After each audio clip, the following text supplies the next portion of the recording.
Hər vaxtınız xeyirli olsun. Gündəmdə olduqca maraqlı transfer ayrılığı və digər xəbərlər var.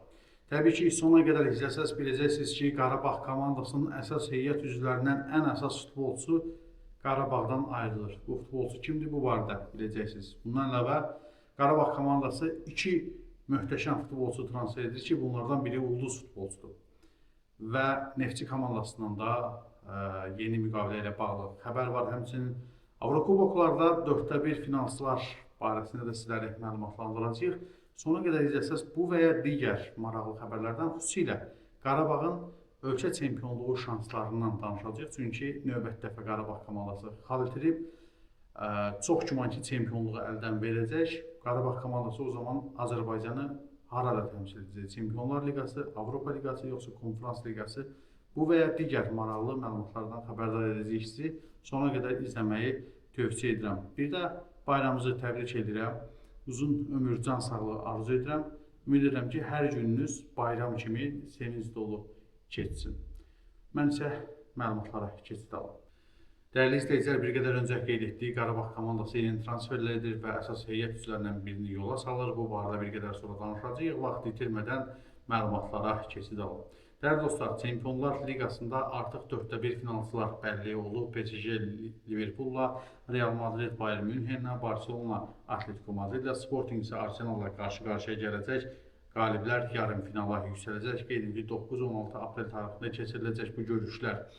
Və artıq Çempionlar Liqasının favorit komandası da bəllidir. Bu barədə sizləri məlumatlandırmaq istəyirəm. Arsenal komandası favorit olaraq göstərilir. Hal-hazırda 29,73%. Təbii ki, bu komandanın növbəti mərhələdəki rəqiblərindən də asılıdır. Məsələn, Real Madrid Manchester City-ni keçib, daha sonra Bavariyanı keçməlidir, daha sonra PSG-ni keçməlidir və daha sonra Arsenal məsələni keçməlidir. Çox çətin rəqiblər gözləyir, yəni məsələn Real Madrid. Ona görə də bax, belə bir faiz dərəcələri göstərilir.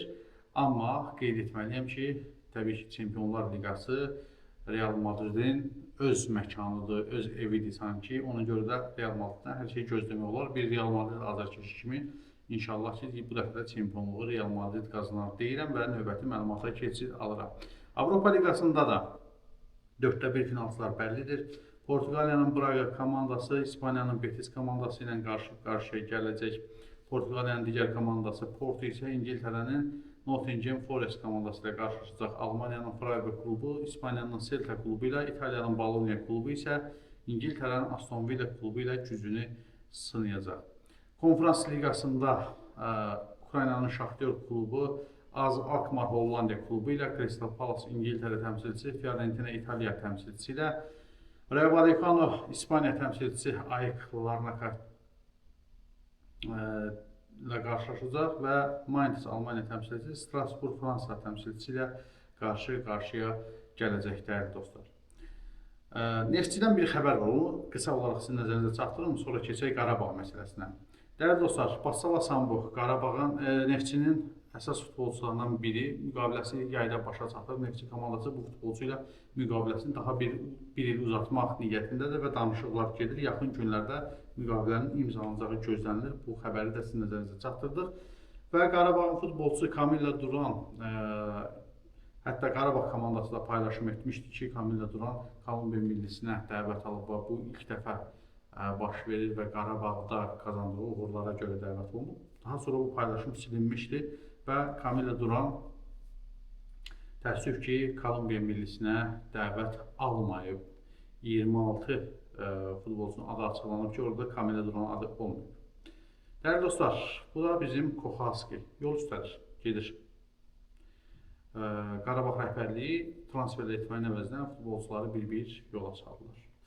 Aldığımız məlumata görə Matiş Kohalski vətəninə dönmək üzrədir. O, Lech Poznan komandasına keçə bilər. Danışıqlar müsbət yöndə gedir və bu qapıcı üçün Qarabağa 3 milyon təzminat ödəməyə hazırdır Lech komandası. Düzdür, Lechin hal-hazırda əsas qapıcısı var, amma onun da elçiləri kifayət qədər çoxdur. Ona görə də Lech ehtiyatlı olub Matiş Kohalskini də transfer etmək istəyir və Polşanın iki ən yaxşı qapıcısını öz sıralarına qatmaq istəyir.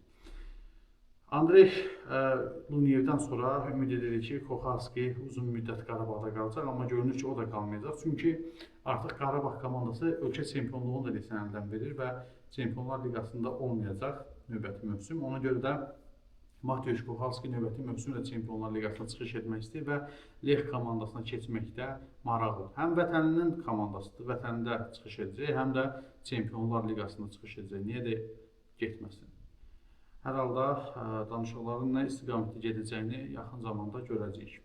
Qarabağ komandası isə Derek Lakerta ilə danışıqları yenidən davam etdirir. Çünki icarə əsasında yaya qədər Baltikada çıxış edən Derek Lakerta artıq indidən Qarabağla təmasa keçib, yayda Qarabağa gəlmək niyyətindədir. Çünki Rusiya klubları Avrokuboklara buraxılmayacaq.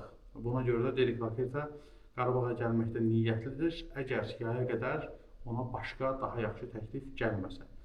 Qarabağ komandası da təbii ki, bu futbolçuya ehtiyacı var və məncə hansı ki deyirlər ki, Qarabağ komandası yayda 7-8 transfer edəcək, onlardan biri də Derek Lakerta olacaq.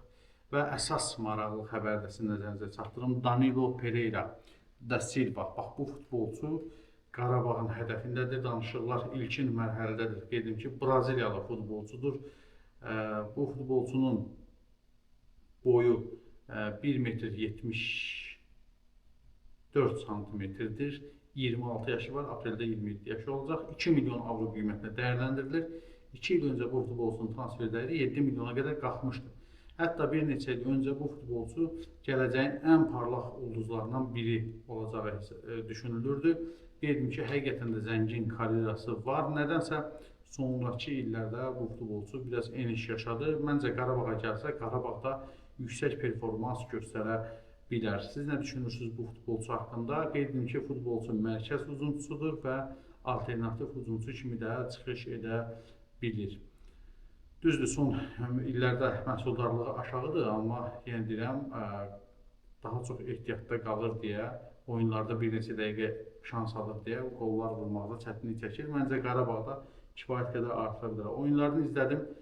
Sanki Abdullah Zubir ilə Kamillə Duranın qarşığıdır. Pressinglərdə Kamillə Duran kimi, keçidlər, driblinglərdə Abdullah Zubir kimidir. Braziliyanın São Paulo şəhərində doğulub və o Avropada ilk olaraq Ajax Akademiyasında özünü inkişaf etdirib və peşəkar karyerasına Ajax-da başlayıb, daha sonra Twente'yə keçib, yenə də Ajax, daha sonra Feyenoord, Feyenoorddan Rangers'ə və indi də icarə əsasında Nijmegen'də çıxış edir. Yayda icarə müqaviləsi başa çatır və yenidən Rangers'ə qayıdacaq və ümid edirəm ki, Qarabağ komandası bu futbolçunu transfer edər. Çünki Qarabağa çox fayda verə biləcək futbolçudur deyə düşünürəm. Məncə də artıq transfer etməyin vaxtıdır. Tahir Gözələ oradan səslənirəm. Artıq Sabahın göstəriciləri, oyun üslubu sizi bir qədər silkələməlidir. Artıq çempionluq demək olar ki, əldən gedib. Məncə növbəti mövsüm üçün yaxşı transferlər etmək lazımdır.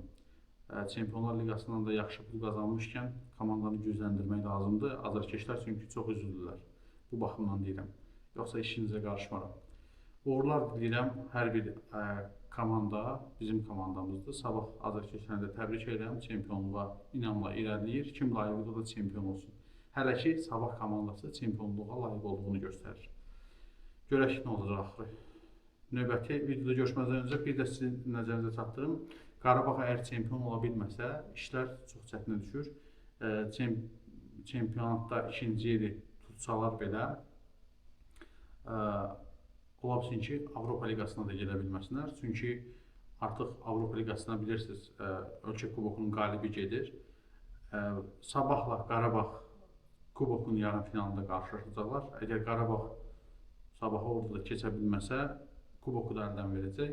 Sabah da birdən kuboku götürə bilməsə, o zaman əgər Turan Tovuz və yaxud Zilə kubokun qalibi olsa, o zaman Qarabağ komandası nə Çempionlar Liqasına, nə Avropa Liqasına gedə bilməyəcək, gedəcək Konferans Liqasına.